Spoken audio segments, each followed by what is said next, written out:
શું ટ્રસ્ટ પોતાને નામે પ્રોપર્ટી ખરીદી શકે છે? યસ, ટ્રસ્ટ પોતાને નામે પ્રોપર્ટી, સ્થાવર મિલકત, કોઈ મકાન બાંધી શકે છે, કોઈ જમીન ખરીદી શકે છે, જમીન આપી શકે છે, બક્ષી પેટે આપી શકે છે, વેચી શકે છે, બધું ટ્રસ્ટ કરી શકે છે. મિત્રો, ટ્રસ્ટ એક કાયદેસરની વ્યક્તિ છે.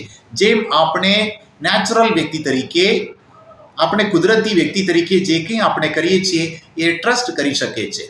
ટ્રસ્ટ એમના ઠરાવ દ્વારા એને જે કંઈ વિચાર કરે છે એને કરી શકે છે, પણ એનું કાર્યવાહી ચેરિટી કમિશનરના પરમિશનથી, મંજૂરીથી થશે.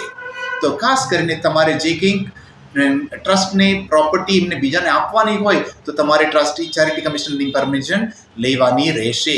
36ની પરમિશન કહેવામાં આવે છે. વેચવાની હોય કે ભાડે પટ્ટે આપવાનું હોય કે 3 વર્ષ ઉપર તમારે ભાડે પટ્ટે આપવાનું હોય તો એ પણ તમારે ચેરિટી કમિશનરની મંજૂરી લેવાની રહેશે.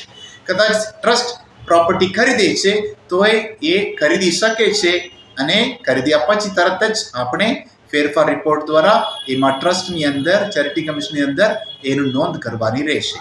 વિડીયો ગમે તો લાઈક કરજો, શેર કરજો, સબસ્ક્રાઈબ કરજો. God bless you. Thank you.